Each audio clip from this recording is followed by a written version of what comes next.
bagi kita untuk kita datang ke salah sebuah rumah dari rumah-rumah Allah Subhanahu wa taala yang mulia ini dalam rangka menegakkan fardhu salat maghrib berjamaah, kemudian menyambungnya dengan kajian ilmiah syariah.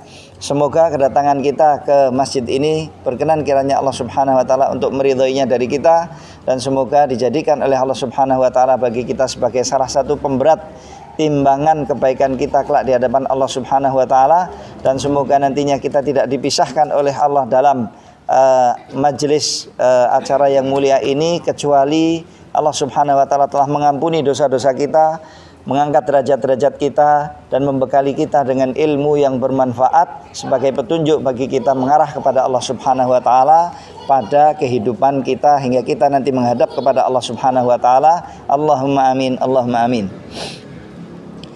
Bapak dan ibu-ibu yang dimuliakan oleh Allah Subhanahu wa taala, pada hari ini spesial kajian kita. Karena keadaan seperti ini tidak apa-apa. Dibanding dengan yang di Gaza, ini enggak ada apa-apanya.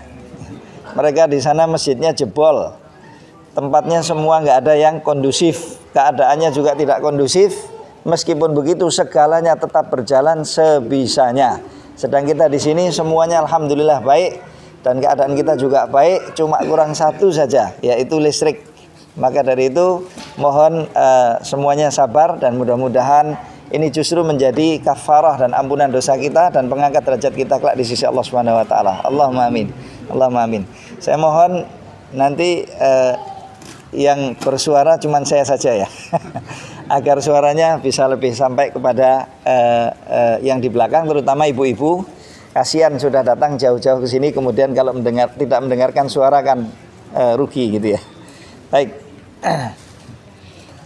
Menyambung dari kajian kita pada pembahasan kitab Arba'in An-Nawawiyah karya Imam An-Nawawi rahimahullah taala pada pertemuan-pertemuan yang lalu, yaitu pada hadis yang ke-25, hadis yang diriwayatkan oleh Imam Muslim rahimahullah taala dari sahabat agung Abu Dzar Al-Ghifari radhiyallahu taala anhu ardahu. Tempo hari masih belum tuntas pembahasan kita pada hadis ini, yaitu hadis Nabi sallallahu alaihi wasallam di mana Rasulullah SAW didatangi oleh sebagian sahabat-sahabatnya yang dalam keadaan ekonomi mereka bukan orang-orang yang mapan. Lalu seolah mereka semacam mengeluh ke Rasulullah SAW, bukan karena takdir Allah Subhanahu wa taala yang menjadikan Allah Subhanahu wa taala yang menjadikan mereka, bukan karena takdir Allah yang menjadikan mereka berkeadaan ekonomi yang mepet. Tidak, sama sekali tidak disesali oleh mereka. Karena mereka paham dan mereka tahu bahwasanya mepetnya ekonomi yang terjadi pada mereka itu ketetapan Allah Subhanahu wa taala, dan di balik itu ada hikmah-hikmah yang sangat besar, dan mereka bukan orang-orang yang haus dunia. Maka dari itu mereka tidak mengeluh ke Nabi sallallahu alaihi wasallam karena mepetnya ekonomi mereka. Tetapi yang dikeluhkan oleh mereka justru sebaliknya, sesuatu yang susah untuk digambarkan oleh benak awam manusia yang ada, bahwasanya mereka mengeluh ke Rasulullah karena pintu amal salehnya tidak selebar dan seluas mereka-mereka yang dilapangkan rezekinya oleh Allah Subhanahu wa taala, sehingga mereka mampu berbuat apa yang tidak bisa dilakukan oleh saudara-saudara mereka kaum miskin. Ibu-ibu suaranya dengar nggak ya? Kelihatannya perlu air Pak ini. Kalau bisa minta air minum. Nggih, kalau ada. Baik. Jadi yang dikeluhkan oleh mereka adalah salah satu pintu amal saleh dari pintu-pintu amal saleh tidak terbuka bagi mereka karena ketetapan Allah Subhanahu wa taala kaitannya dengan masalah ekonomi. Mereka mengatakan ke Rasulullah SAW, "Ya Rasulullah, para sahabatmu orang-orang yang kaya telah mendahului kami membawa pahala-pahala yang lebih banyak. Mereka salat sebagaimana kami salat, mereka puasa sebagaimana kami puasa, tapi mereka bisa bersedekah sedangkan kami tidak mampu untuk bersedekah. Karena mereka mendapatkan kelapangan ekonomi. keluasan ekonomi yang diberikan oleh Allah Subhanahu wa taala kepada mereka, hal itu tidak diberikan oleh Allah kepada kami karena hikmah gitu ya. Dan mereka sangat paham itu. Mereka nerimo dengan keadaannya Allah Subhanahu wa taala, dengan keadaan ketetapan Allah, takdir Allah pada diri mereka, sama sekali tidak protes sekecil apapun. Nah, itulah sikapnya para sahabat Nabi, suri teladan kita ya, suri teladan kita. Bukan mereka tidak mau dunia, bukan mereka orang-orang yang mereka ini bukan malaikat, mereka ini bukan orang-orang yang tidak suka harta. Semua kita suka harta, aku mawon gitu Pak. Ngaku saja kita. Siapa di antara kita yang tidak mau harta? Padahal Nabi SAW mengatakan ni'mal malus salih fi yadi rajulin salih. Atau kama qala Nabi SAW, sebaik-baik harta yang baik yang terletak pada tangan dan kekuasaan orang yang baik pula.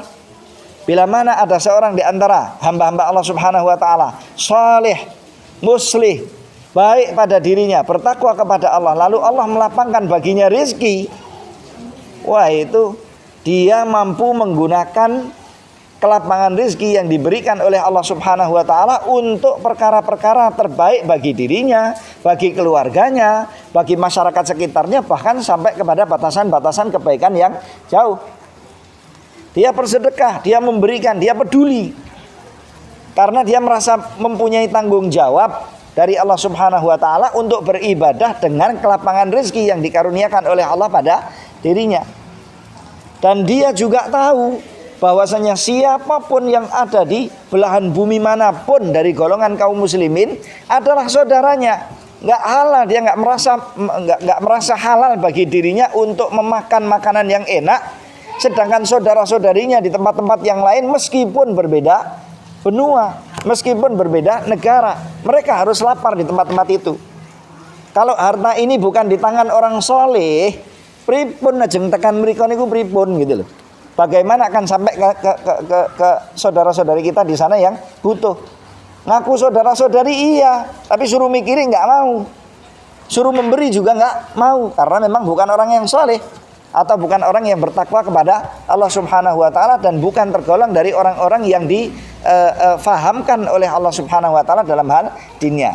Lah, sebaik-baik harta yang halal, yang tidak ada syubhatnya, bila mana harta itu ada di genggaman dan kekuasaan orang-orang yang saleh. Jazakumullah khairan. Punten kali ini saya minta.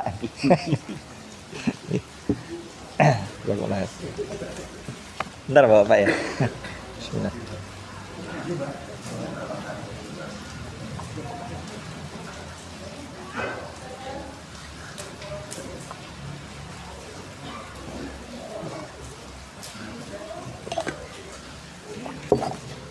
Baik.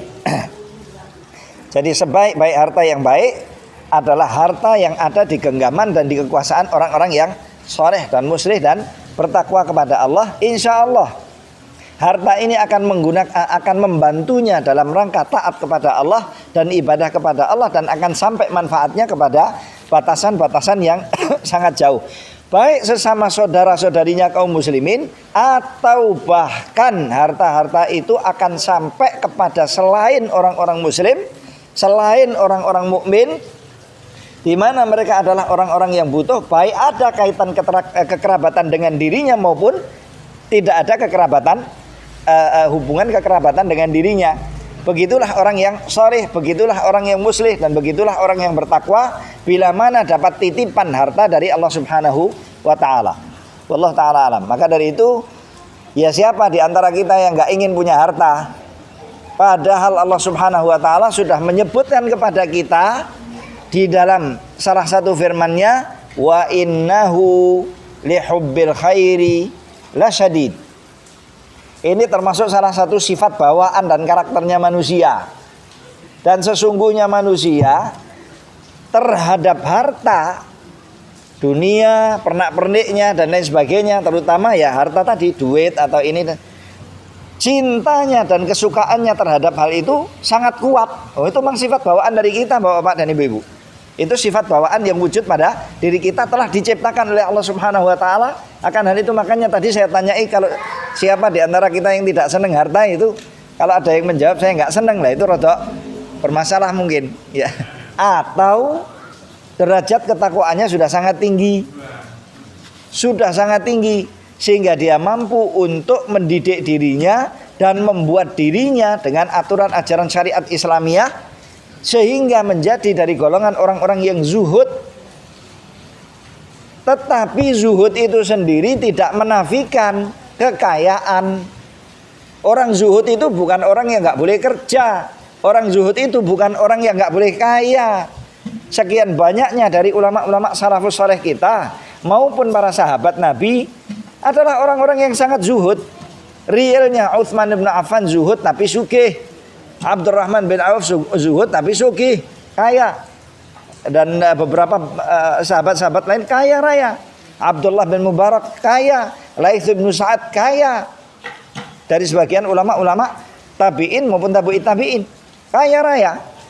Letak titipan harta Allah Subhanahu wa taala pada mereka luar biasa, dan tentunya orang-orang ini tidak sembrono dengan titipan-titipan harta yang diberikan oleh Allah Subhanahu wa taala kepada mereka. Digunakan semaksimal mungkin untuk meraup sangu gitu ya. Meraup sangu tuh bahasa Indonesia. Bekal ya.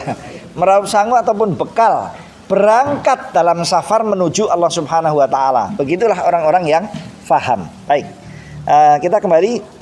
Lah orang-orang miskin ini tidak protes kepada Allah tentang takdir Allah pada dirinya yang menjadikannya sebagai orang yang terbatas padahal ekonominya. Tidak, sama sekali nggak diprotes oleh mereka. Kenapa Allah jadikan saya miskin? Kenapa Allah jadikan saya fakir? Padahal saya sahabat Nabi umpamanya. Nggak, sama sekali nggak ada seorang pun di antara mereka yang seperti itu. Kalau hari ini ada orang yang ngaku-ngaku begitu, maka waduh, parah berat. Aku ya wis salat 5 waktu. Aku menjalankan salat sunnah semuanya, puasa sunnah semuanya, pengajian lagi, mati-mati lampu pun tak. Kok iya sih mepet ngono lho ya Allah. Jangan sama sekali keadaan dan posisi kita nggak sama dengan keadaan mereka dan posisi-posisi mereka yang telah terdahulu dari kita dan mangkat dan berangkat sebelum kita menuju Allah Subhanahu wa taala. Mereka lebih agung, mereka lebih tinggi, mereka lebih takwa kepada Allah. Tapi begitulah Allah Subhanahu wa taala membagi rizki-rizkinya kepada hamba-hambanya untuk suatu hikmah. Yang pandai di antara kita adalah yang faham hikmah Allah Subhanahu wa taala. Kenapa Allah menjadikan kita sebagai orang kaya? Kenapa Allah menjadikan kita sebagai orang cukup?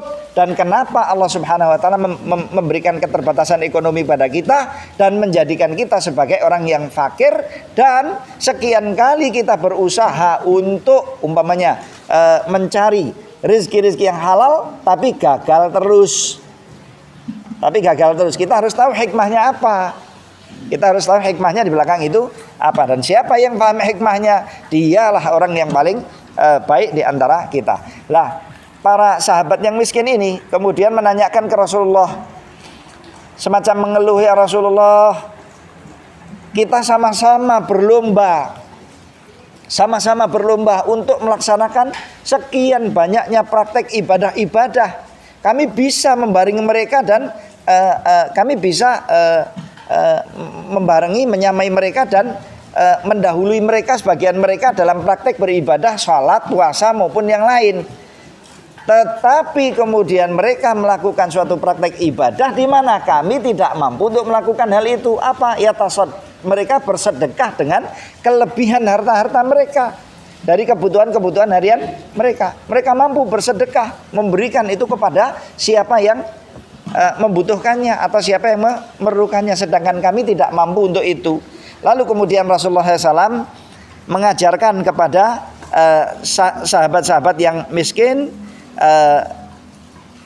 sembari mengatakan, awalaisa qad ja'alallahu lakum ma tatasaddaqun, bukankah Allah Subhanahu wa taala telah memberikan kepada kalian hal-hal di mana kalian kalau melaksanakan hal tersebut perbuatan kalian sama dengan orang yang bersedekah atau senilai dengan sedekah. Inna bikulli tasbihatin sadaqah, sesungguhnya setiap tasbih yang Anda lakukan itu bernilai sedekah, bukan senilai sedekah. Maksudnya bukan senilai satu sedekah, tetapi bernilai sedekah atau senilai dengan sedekah. Bisa jadi tasbihnya orang fakir nilainya lebih mahal daripada sedekahnya orang kaya 1 miliar. 1 kali tasbih, 2 kali tasbih atau 10 kali tasbihnya orang yang fakir, kalau kita paham. Dan kalau kita tahu hikmah-hikmah Allah Subhanahu wa taala dalam menciptakan ciptaannya ini apa? Bukankah Allah telah menjadikan bagi kalian apa yang kalian bisa bersedekah dengannya, yaitu tasbih. Setiap tasbih adalah sedekah, setiap takbir adalah sedekah, dan setiap tahmid Anda mengatakan alhamdulillah, alhamdulillah dan pujian kepada Allah itu juga sedekah, dan bahkan setiap tahlil pun juga menjadi sedekah. Anda mengatakan subhanallah walhamdulillah wala ilaha illallah wallahu akbar wala haula wala quwata illa billahil aliyil azim, itu sudah ternilai sebagai sedekah. Nilainya berapa? Yang tahu hanya Allah Subhanahu wa taala. Minimal satu nilai ibadah yang dilaksanakan, nilai satu ibadah yang dilaksanakan oleh seorang muslim, minimal ya, nilainya adalah 10 hasanah, 10 nilai kebaikan, 10 nilai pahala. Sedangkan pahala tidak ada yang bisa mengetahui kadarnya kecuali Allah Subhanahu wa taala. Berapa besarnya dan berapa tingginya dan banyaknya nilai suatu ibadah yang dilakukan oleh seorang muslim. Terkadang satu ibadah, satu pahala, satu nilai pahala bisa bengkak dan besar sampai tidak ada yang bisa menyamai satu nilai pahala itu dari dunia dan seisinya. Dari dunia dan seisinya sampai sebesar itu nilainya satu ibadah, nilainya satu pahala yang didapati oleh seorang muslim dengan satu ibadah saja yang dilakukan olehnya. Terkadang ibadah yang dilakukan olehnya itu dianggap sepele oleh sebagian orang. Dianggap sepele, dianggap gantang, dianggap gampang. Alah mung salat sunnah, alah mung tasbih, alah mung tahlil, alah mung sholawat kepada Nabi sallallahu alaihi wasallam di hari Jumat. Ayo coba silahkan. Di antara kita yang hari ini sholawatnya 10 kali, 20 kali, 100 kali, itu siapa? Ini hari Jumat loh, kemarin ya, maaf. Ini sekarang sudah tenggelam matahari, berarti sudah lepas. Ya, disunahkan bagi kita untuk kita itu banyak-banyak bersalawat dengan Nabi sallallahu alaihi wasallam pada hari Jumat, terutama pada hari Jumat. Dan di akhir-akhir Jumat nilainya lebih tinggi. Secara teori ilmunya alhamdulillah kita semua sudah tahu Bapak-bapak dan Ibu-ibu. Tapi siapa yang mendapatkan taufik di antara kita kemudian bisa melakukan sunnah tersebut? Nah, ini taufik dari Allah Subhanahu wa taala. Dan butuh kesungguhan, Pak, Bu. Butuh kesungguhan dari kita. Ini kita belum berbicara di urusan-urusan besar ya. Ibadah-ibadah yang nilainya besar. Belum, atau yang praktek pelaksanaannya berat. Kita belum berbicara di jihad fisabilillah. Kita belum berbicara di dakwah lingkup jauh besar. Kita belum berbicara di sedekah dengan kadar-kadar dan nominal yang besar. Kita belum berbicara di amar ma'ruf nahi mungkar yang tantangannya dan rintangannya enggak kecil. Enggak, kita berbicara di tasbih, tahlil, tahmid, sholawat.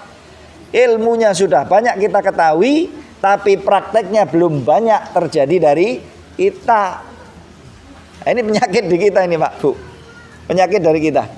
Nah, mudah-mudahan Allah Subhanahu wa taala memberikan taufik kepada kita untuk mempermudah bagi kita melaksanakan ilmu-ilmu yang telah kita kaji bersama dan kita pelajari. Allahumma amin. Lah Rasulullah SAW mengarahkan hal itu kepada sahabat-sahabat yang fakir, ya. Bukankah Allah telah menjadikan bagi kalian ini semuanya menjadi pintu ibadah? Nah, kemudian terakhirnya Rasulullah mengatakan wa fi bud'i ahadikum shadaqah, dan bahkan salah seorang di antara kalian ketika mendatangi istrinya dan menjimai istrinya atau budak wanitanya, dia dengan praktek melampiaskan syahwatnya itu akan mendapatkan nilai sedekah. Wah, ini penak nih.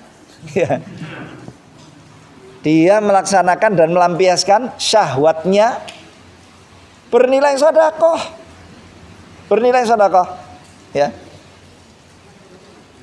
Sedikitnya sedekah, banyaknya juga sedekah, dan tentunya lebih banyak amal soleh dilakukan oleh seorang muslim, kesempatan besarnya nilai ibadah yang dilakukan olehnya juga lebih banyak. Saya nggak mengatakan cuma jima ini saja ya. Tentunya yang lain juga begitu. Semakin banyak dia melakukan, maka semakin banyak nilai ibadahnya dan kemungkinan untuk diterima oleh Allah Subhanahu wa taala ibadah yang dilakukan oleh muslim tersebut. Sampai kemudian sahabat menanyakan kepada mereka, "Ya Rasulullah, kenapa salah seorang di antara kita mengqadha hajatnya dan syahwatnya, lalu dia mendapatkan pahala dalam hal itu?" Lalu Rasulullah SAW menjawab, "Bukankah salah seorang atau kabarkan kepadaku bagaimana menurut kalian jika salah seorang di antara jika ada orang yang menyalurkan hasrat syahwatnya itu kepada sesuatu yang haram, bukankah dia mendapatkan dosa?" Dijawab oleh mereka, "Tentu ya Rasulullah, orang zina pasti berdosa, orang berbuat perbuatan kaum Lut pasti berdosa. Bahkan orang mengeluarkan maninya dengan tanpa cara yang benar, jumhur ulama mengatakan itu juga muskil, problem, dosa, nggak boleh untuk dilakukan. Lalu bagaimana jika ia meletakkan pada sesuatu yang halal, dengan jalur yang halal, bukankah kemudian dia berhak dengan itu untuk mendapatkan pahala?" Satu enak, dan yang kedua, banyak perkara-perkara positif yang bisa didapati dengan praktek ibadah tersebut. Dan yang ketiga, bisa jadi Allah mentakdirkan bagi muslim tersebut saat menjimai istrinya atau budak wanitanya dengan cara yang halal dan syar'i, lalu Allah menetapkan baginya keturunan, dapat anak baik lelaki maupun wanita. Jangan takut punya anak, Pak. Jangan takut punya anak, Bu. Tidak apa-apa. Lebih banyak, lebih baik. Tapi tanggung jawab. Jangan cuma produk. Jangan cuma produksi. Tanggung jawab.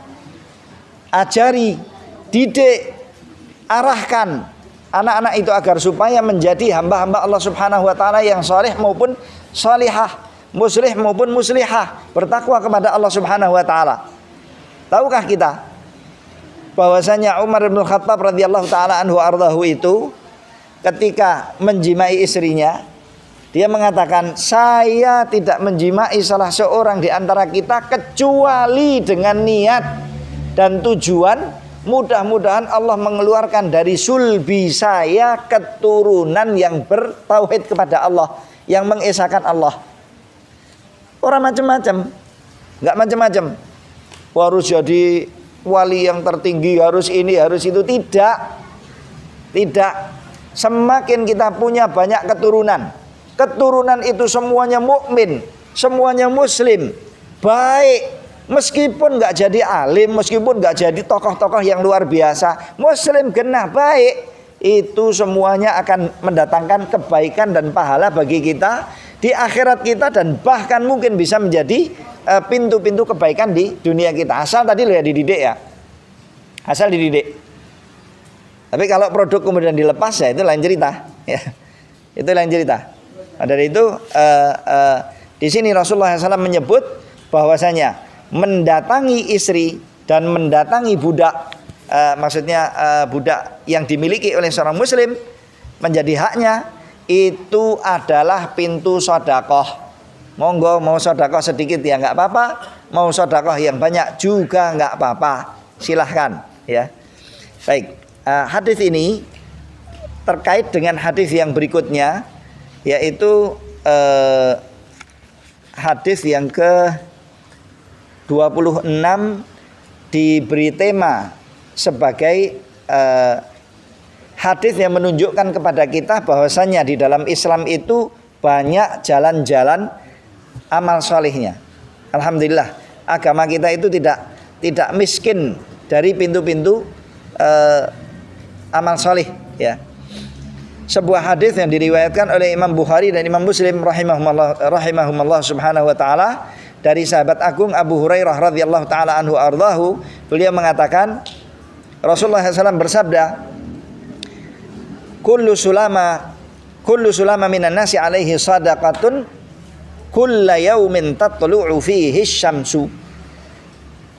Setiap tulang belulang atau setiap sendi-sendi manusia setiap pagi terbit matahari, setiap pagi di mana terbit matahari pada hari itu mempunyai hak untuk diberikan baginya sedekah. Sekali lagi, setiap pagi terbit matahari dari seorang hamba manusia dan jin, tulang-tulangnya dan sendi-sendinya itu harus disedekahi. Tulang-tulangnya dan sendi-sendinya harus disedekahi. Ayo, pripun Mbak? Bu, berapa jumlah sendi kita? Rasulullah SAW menyebut di dalam hadis lain di riwayat Imam Muslim bahwasanya Allah telah menciptakan manusia. Allah telah menciptakan dalam tubuh manusia tentunya yang normal ya, ada 360 sendi. 360 sendi ataupun tulang, wallahu alam. Katanya seperti itu dari riset-riset ilmu kedokteran. Didapati bahwasanya manusia yang normal jumlah sendinya itu 360-an. 360-an. Ini yang menyebut baginda Rasulullah SAW. Beliau bukan seorang dokter, bukan ahli kesehatan, bukan orang yang belajar di universitas, bukan orang yang mempunyai dosen-dosen sosok seorang profesor. Beliau sendiri juga bukan profesor dan tidak pula pernah mengadakan riset-riset ilmiah sampai sedalam itu hitung-hitung sendi manusia. Ya. Bongkar-bongkar tubuh manusia kemudian menghitungi sendinya, sama sekali nggak pernah dilakukan oleh Nabi SAW. Tapi beliau menyebutkan bahwasanya sendi manusia jumlahnya 360. Bahkan pelajari sekarang didapati jumlahnya sekitar sekian. Mungkin ada di sini bapak yang dokter atau dokter ahli bedah, mungkin paham itu ya. Katanya jumlahnya memang 360-an atau 360 sendi, wallahu taala a'lam. Lah itu setiap pagi harus disedekahi. Harus disedekahi. Padahal di antara kita ada yang kaya tetapi banyak yang miskin. Banyak yang pas-pasan. Nah, suruh sedekah saben dina, katakan satu harinya 1.000 rupiah per sendi, 360.000 setiap hari. Atau 500 rupiah. Jadi berapa itu? 180 ya? 180 ya? 180.000. Atau setiap harinya, katakan di bawah itu. Setiap hari. Melebu masjid apa namanya ini? Fatimah ya? Masjid Fatimah. Setiap pagi itu loh, masukkan di kotak situ, Pak. 100.000 aja. 100.000 itu kurang. 100.000 lah, pikir-pikir tak. Abang-abang masuk situ setiap pagi. Setiap pagi. Dapat dari mana? Lah kalau yang kaya raya ya nggak masalah, nggak terlalu masalah. Tapi kalau yang terpepet-pepet ini kita kan nggak mudah. Mau kita itu bisa sedekah setiap hari 10.000 setiap pagi itu sudah masya Allah, masya Allah. Lah ini kalau sejumlah hitungan tulang maupun sendi-sendi kita 360 dan itu jumlahnya hari-hari dalam 1 tahun, itu luar biasa. Rasulullah SAW menyebut setiap pagi terbit matahari sendi-sendi manusia ini harus disedekahi, ya, harus disedekahi. Dan ini haknya sendi dan kewajiban manusia-manusia yang sudah diciptakan oleh Allah menjadi ciptaan-ciptaan yang sempurna. Alhamdulillah Pak, Bu, kita nggak diciptakan oleh Allah cacat. Ada nggak yang diciptakan tanpa kepala? Ada nggak yang diciptakan dengan tanpa umpamanya organ pentingnya? Kan tidak. Alhamdulillah kita organ-organ penting kita komplit semuanya. Bahkan organ-organ tunjangan yang lain komplit. Tangan kita 2, jemarinya 5, kaki kita 2, kita punya perut, punya punggung, punya leher, punya ini, punya itu, komplit semuanya. Diberi oleh Allah bagi kita tanpa tuntutan balasan dunia apapun juga. Sama sekali. Kecuali yang ada di hadis ini, yaitu tuntutan amal saleh. Dan Allah Subhanahu wa taala sudah menetapkan di dalam Al-Qur'anul Karim maupun Rasulnya sallallahu alaihi wasallam di dalam hadisnya apa? La yukallifullahu nafsan illa wus'aha. Allah tidak membebani masing-masing jiwa kecuali pada batas kemampuannya. La yukallifullahu nafsan illa ma ataha. Dan Allah tidak membebani suatu jiwa kecuali pada batasan apa yang ia berikan oleh Allah kepadanya. Dia hanya mampu untuk berbuat sedikit, ya sudah, ya sedikit itu. Tak boleh dia maksa-maksakan lebih daripada itu. Akhirnya nanti ibadahnya terpaksa atau nggak sempurna. Tetapi kalau dia mampu, nggak boleh dia bakhil, nggak boleh dia medit. Kalau dia mampu maka dia wajib untuk menjalankannya dan melaksanakannya sesempurna mungkin. Ma amartukum bihi fa'tu minhu mastata'tum, kata Nabi SAW. Segala yang kuperintahkan kalian dengannya, maka datangilah, laksanakanlah semampu kalian pada laksanakanlah hal tersebut pada batas kemampuan kalian atau semampu kalian. Wa manahaitukum anhu fantahu, sedangkan apa yang kularang kalian darinya, hendaknya kalian meninggalkannya. Karena untuk meninggalkan larangan nggak perlu pakai modal, nggak perlu pakai modal apapun. Yang penting urip, ya, yang penting sehat sudah bisa untuk kita meninggalkan larangan-larangan syar'i. Tapi kalau untuk menjalankan perintah, nah itu biasanya butuh modal, butuh modal kekuatan, butuh modal kesempatan, butuh modal ini dan itu. Kadang-kadang juga butuh modal harta untuk beramal soleh. Butuh untuk kita untuk itu butuh dengan untuk melaksanakan sebagian amal soleh butuh modal-modalnya. Lah kalau kemudian modalnya kita tidak memiliki, sedangkan perintahnya ada, maka perintah itu akan jatuh atas muslim tersebut karena dia sudah tidak mampu melaksanakannya. Lah termasuk yang ditetapkan oleh Allah Subhanahu wa taala dan Nabi-Nya Muhammad sallallahu alaihi wasallam dalam hadis ini, bahwasanya setiap pagi semua manusia sulama setiap sendinya anas, manusia. Nah sebutan anas ini manusia itu semua mencakup semuanya, mau muslim, mau kafir, mau munafik, manusia, jin, dari makhluk mukallaf semuanya punya kewajiban hal tersebut untuk dilaksanakan setiap pagi. Kula mboten ngertos, ya salah jenengan. Sudah dikasih umur, sudah dikasih waktu, sudah dikasih kesempatan oleh Allah Subhanahu wa taala, kok enggak kemudian digunakannya untuk perkara yang terpenting bagi dirinya sendiri, kebutuhan duniawiyahnya dia dan kebutuhan akhiratnya dia. Kenapa enggak belajar? Kenapa enggak bertanya? Lah saya bukan orang muslim. Ya silakan cari info gitu. Silakan cari info. Bahkan kita nggak berbicara di orang-orang kafir atau non muslim. Orang muslimnya sendiri banyak yang nggak tahu adanya hadis Nabi SAW seperti ini yang menerangkan kepada kita saben esok itu kita punya tuntutan untuk bersedekah 360 sejumlah 360 sendi kita ataupun tulang-tulang yang ada di tubuh kita diciptakan oleh Allah tanpa tuntutan pengembalian dari urusan dunia apapun juga. Sama sekali diberikan oleh Allah Subhanahu wa taala kepada kita cuma-cuma untuk kita mengabdi kepada Allah Subhanahu wa taala. Ya. Ini semuanya disebut oleh Nabi sallallahu alaihi wasallam kepada kita. Ya benar Pak ya. Agak ini suaranya double.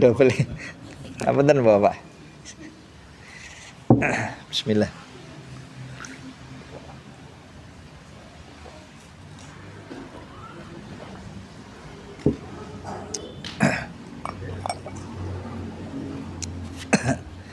Baik. Jadi ini ditetapkan oleh Allah Subhanahu wa taala dan dijadikan hak atas tubuh yang telah diciptakan oleh Allah, dan kita enyam, kita gunakan tubuh ini dari sejak kita diciptakan oleh Allah di rahim ibu kita sebelum kita lahir, sampai kemudian kita lahir, sampai kemudian kita jadi anak-anak, sampai muda, sampai sebagian kita sudah masuk dan beranjak masuk ke usia tua. Terus kita gunakan tubuh kita ini yang diciptakan oleh Allah Subhanahu wa taala sesempurna ini. Kita gunakan untuk aktivitas kehidupan kita, untuk keperluan dan kebutuhan pribadi kita maupun yang lain. Ya. Kita gunakan semaksimal mungkin. Sama sekali kemudian Allah Subhanahu wa taala tidak menuntut atas kita apapun, tetapi mensyariatkan atas kita untuk kita melaksanakan ini pada batas kemampuan kita. Dan kebaikan ibadah yang kita lakukan itu akan kembali kepada kita sendiri. Kita dengan praktek melaksanakan ibadah yang disyariatkan oleh Allah dalam hadis ini maupun yang lain, akan mendapatkan kebaikan-kebaikan dunia sebelum kemudian nantinya kita akan mendapatkan kebaikan-kebaikan akhirat. Anda yang mampu untuk bersedekah di setiap paginya terbit matahari untuk 360 sendi dan tulang Anda dengan harta Anda, silahkan. Tetapi atau yang mau di antara kita untuk di antara Anda untuk melakukan itu, boleh, silahkan. Setiap hari 500.000 monggo. Setiap hari 360.000 monggo. Yang konsisten ya. Dan jangan berhenti-berhenti ya. Hari ini Anda melakukan, besok melakukan, sampai Anda dipanggil oleh Allah Subhanahu wa taala. Mahal toh? Ibadah itu mahal. Tetapi kemudian manfaatnya, aidahnya, kembalinya bagi kita kelak ketika kita menghadap kepada Allah Subhanahu wa taala, sesuatu yang tidak akan bisa terduga ya. Luar biasa pahala Allah Subhanahu wa taala bagi seorang mukmin dan seorang muslim yang mau untuk melaksanakan praktek ibadah-ibadah dengan baik sesuai dengan aturan dan ikhlas karena Allah Subhanahu wa taala. Ketika kita dikembalikan oleh Allah menghadap Allah Subhanahu wa taala, nantinya kita akan melihat suatu balasan yang diberikan oleh Allah kepada kita luar biasa. Tadi saya katakan satu kebaikan minimal lipat gandaannya dari Allah Subhanahu wa taala adalah 10 kali lipat. Itu minimal. Sampai 700 kali lipat, sampai kepada lipatan-lipatan yang banyak sekali, dan itu disebutkan oleh Nabi sallallahu alaihi wasallam. Baik. Kemudian Rasulullah SAW menyebut ta'dilu bainal itsnaini shadaqah. Anda bersikap dan berbuat adil ketika menghukumi antara dua orang yang berseteru adalah merupakan bagian dari bagian-bagian sedekah. Dan ini tentunya bisa kita lakukan bila mana kita berposisi sebagai pemerintah, atau kita berposisi sebagai qadhi dan hakim, atau kita berposisi sebagai orang yang diangkat dan dinobatkan antara dua orang yang berseteru untuk kita menengahi permasalahan tersebut. Tapi kalau kita nggak dilantik, ya mboten sakit. Orang nggak percaya kepada kita, kok kita mau berbuat adil dengan siapa? Nggak bisa. Dan kepercayaan orang bukan sesuatu yang murah.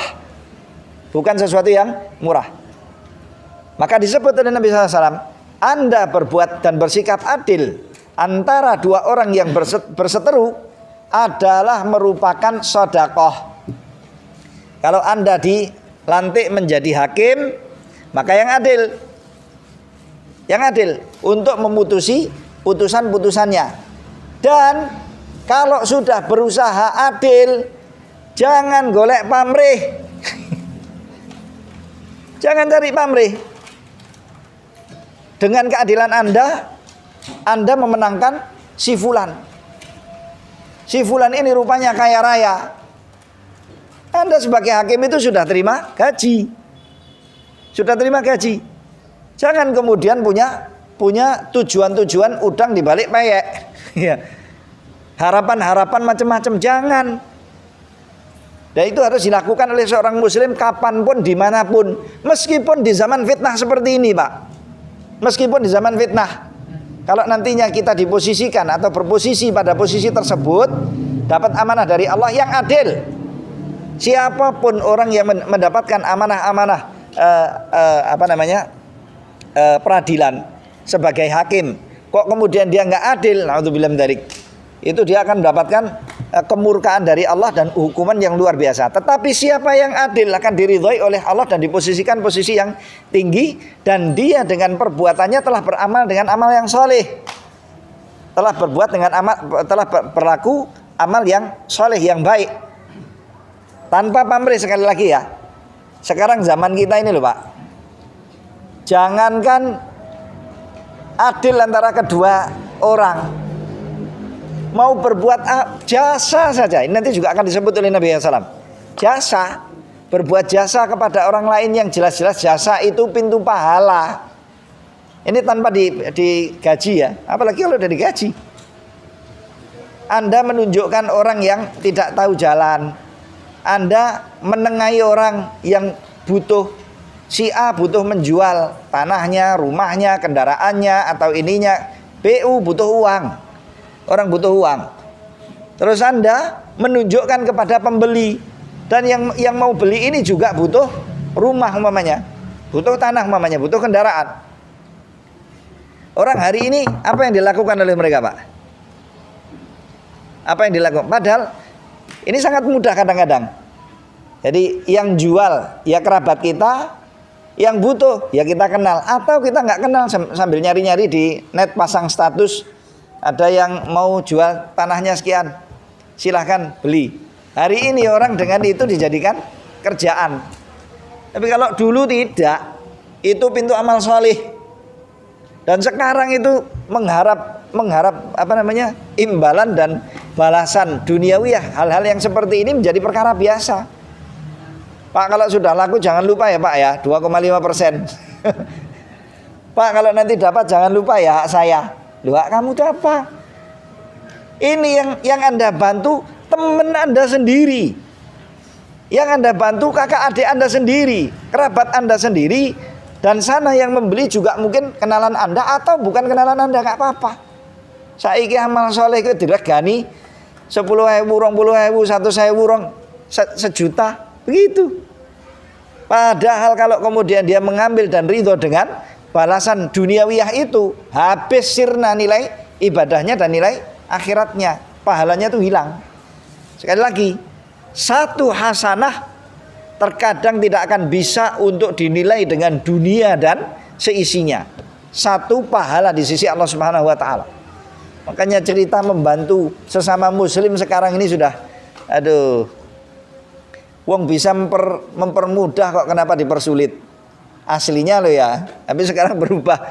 Bisa dipersulit, kenapa dipermudah? Persulit aja, kenapa? Nantilah keluar bocor rupiahnya. Naudzubillah min dzalik. Baik,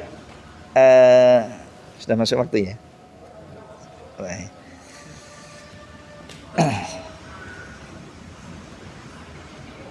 Baiklah, karena waktunya sudah habis, kita cukupkan. Ini tinggal berapa hari Ramadan? Oh iya, saya minta waktu dikit Pak ya, soalnya sudah Ramadan mungkin nggak bisa nyambung nanti. Ya, sedikit aja. Kemudian Rasulullah SAW bersabda, wa tu'inur rajul fi dabatihi, dan kalian membantu seseorang yang membutuhkan suatu keperluan pada kendaraannya, ya, untuk menaikkannya ke kendaraan karena dia sakit ataupun cacat atau ini atau itu, atau mengantarkan si A yang butuh untuk pergi ke tempat tertentu, kita punya kendaraan, dia nggak punya kendaraan atau kendaraannya rusak, kan Anda membantu seseorang pada kebutuhan kendaraannya, juga pintu sedekah. Wa tarfa'u 'alaihi alaiha mata'ahu sedekah. Begitu juga kamu mengangkatkan, membantu orang yang mau safar. Anda melihat seorang muslim mau safar, memasukkan barang-barang di mobilnya, Anda lewat, kalau Anda berhenti kemudian Anda membantu dia untuk mengangkatkan barang-barangnya ke mobilnya, itu pintu sedekah.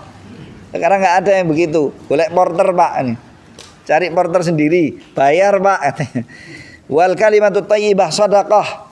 Kata-kata yang baik diucapkan dan diungkapkan oleh seorang muslim pada dirinya sendiri, kepada suami istrinya, kepada anak-anaknya, kepada orang lain.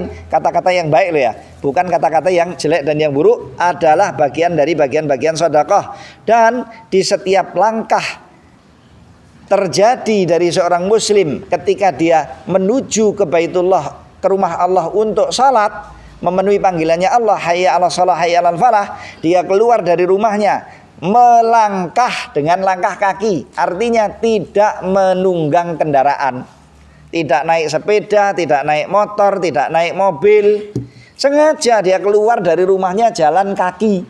Berapapun langkah yang terjadi darinya menuju masjid adalah sedekah, adalah sedekah. Tentunya bukan artinya naik kendaraan tidak ada nilainya, tidak ada nilainya, tidak ada insya Allah, tetapi jangan dirubah teks yang ada.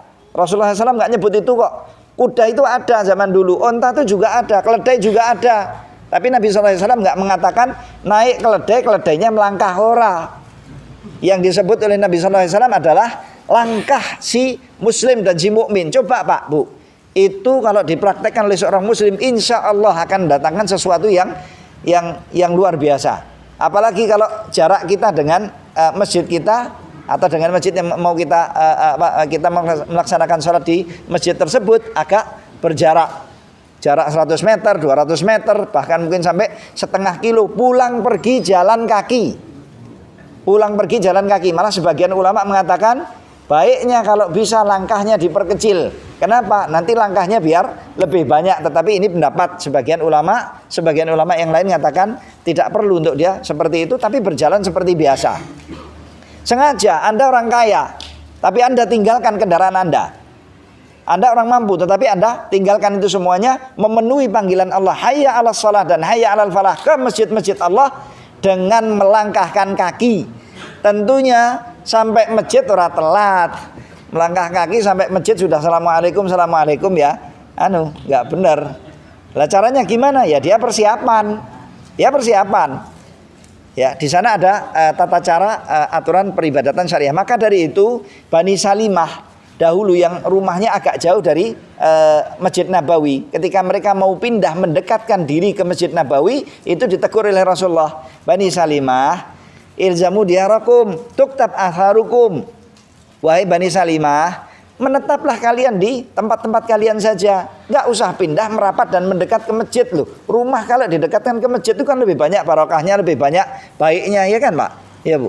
Tapi Rasulullah menetapkan jangan, nggak perlu kamu pindah, tapi silahkan kamu jalan kaki dan semua langkah-langkahmu akan tercatat di sisi Allah sebagai amal soleh bagi dirimu. Ini dari butuhnya seorang hamba, lelaki maupun wanita dari ciptaan Allah, untuk banyak-banyak beramal saleh. Kemudian yang terakhir, wa tumitul adza anit tariqi shadaqah, dan kamu menghilangkan atau menjauhkan dari jalan orang sesuatu yang bisa menghalangi dan menyakitkan, atau sesuatu yang menjadi penghalang lah, bentuknya apa saja yang ada di jalan, baik itu sesuatu yang berbahaya, bentuknya lubang atau batu atau sesuatu yang licin yang bisa menyebabkan orang kepleset ataupun yang lain, apa saja ya, kita melihat di jalan itu ada sesuatu yang membahayakan orang, hendaknya itu disingkirkan dan dijauhkan dan diperbaiki. Kalau itu dilakukan oleh seorang muslim, maka itu pintu dari pintu-pintu sedekah. Maka dari itu hadis ini diberi tema oleh percetakannya sebagai sebuah hadis yang menunjukkan kepada kita bahwasanya agama kita ini di dalamnya banyak sekali pintu-pintu amal solehnya, maka seorang muslim nggak perlu repot, nggak perlu merasa kecil hati dengan amal-amal soleh yang harus dilakukan olehnya. Banyak sekali pintu-pintu amal soleh yang bisa kita lakukan. Masalahnya gelem apa ora gitu ya. Masalahnya siapa di antara kita itu yang mau ataupun tidak. Baik, kita cukupkan sebatas ini. Mudah-mudahan kajian kita ini bermanfaat bagi kita semuanya. Semoga Allah Subhanahu wa taala ridho kepada kita. Semoga Allah Subhanahu wa taala berkenan untuk mengampuni dosa kita dan mengangkat derajat-derajat kita dan mengkaruniakan bagi kita ilmu-ilmu yang bermanfaat yang bisa kita laksanakan dan kita realisasikan untuk mencari ridha Allah Subhanahu wa taala. Dan semoga Allah mentakdirkan bagi kita takdir yang baik dan mengangkat dari kita takdir-takdir yang buruk dan menjadikan negeri kita ini sebagai negeri baldatan thayyibatan wa rabban ghafur, negeri yang diridhai oleh Allah, negeri yang aman, makmur, tentram dan baik. Dan siapapun yang berkuasa di negeri ini semoga dibantu oleh Allah Subhanahu wa taala untuk hal-hal yang penuh ketakwaan dan kebaikan untuk maslahat siapapun yang ada di negeri kita, dan semoga Allah menjauhkan dari kita takdir-takdir yang buruk. Dan saudara-saudari kita kaum muslimin dimanapun mereka berada, baik di negeri Syam maupun yang lain, semoga Allah Subhanahu wa taala membantu mereka dan meringankan bagi mereka cobaan yang sedang mereka terima saat ini, dan semoga Allah Subhanahu wa taala membela mereka dari musuh-musuh mereka dan musuh-musuh kita bersama. Allahumma amin. Allahumma amin. Wa sallallahu ala nabiyina Muhammadin wa ala alihi wa sahbihi ajma'in. Wa akhiru da'wana alhamdulillahi rabbil alamin. Mari kita tutup majelis ini dengan kafaratul majlis. Subhanakallahumma bihamdika asyhadu an la ilaha illa anta astaghfiruka wa atubu ilaik. Wassalamualaikum warahmatullahi wabarakatuh.